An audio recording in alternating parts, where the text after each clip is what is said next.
అందరికీ శుభోదయం. నా పేరు ఎం సాయి శాస్త్ర. నేను కేవి పాఠశాలలో 8వ తరగతి చదువుతున్న విద్యార్థిని. ఈరోజు నేను ఛందస్సు గురించి చెప్పబోతున్నాను. పద్యాల్లో గేయాల్లో ఉండే మాత్రలు, గురు లఘువులు, గణాలు, యతులు, ప్రాసలు మొదలైన వాటి గురించి తెలియజెప్పేదే ఛందస్సు. ఛందస్సు రెండు రకాలు: లఘువు, గురువు. లఘువు ఏకమాత్ర కాలంలో ఉచ్చరించేది. దీన్ని లా అక్షరంతో సూచిస్తారు. దీని గుర్తు నిలువు గీత. లఘువులను ఎట్లా గుర్తించాలో చూద్దాం. దీర్ఘ అక్షరాలు కానివి. ఉదాహరణ: ఆ, ఈ, ఏ, ఓ, క. దీర్ఘం లేని ద్విత్వాక్షరాలు. ఉదాహరణ: క, ఛ, మ, ర, ల.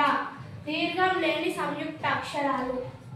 ఉదాహరణ: జ్ఞ, జ్ఞ, జ్ఞ, చ, త్య. గురువు రెండు మాత్రాల కాలంలో ఉచ్చరించేది. దీన్ని గా అనే అక్షరంతో సూచిస్తారు. దీని గుర్తు యు.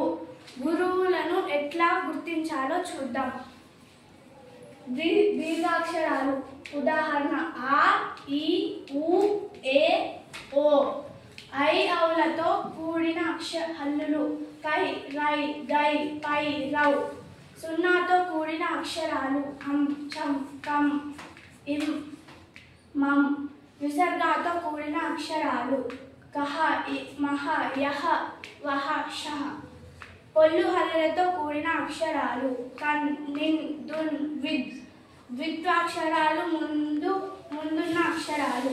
అక్క, కర్ర, చిన్న, బొమ్మ.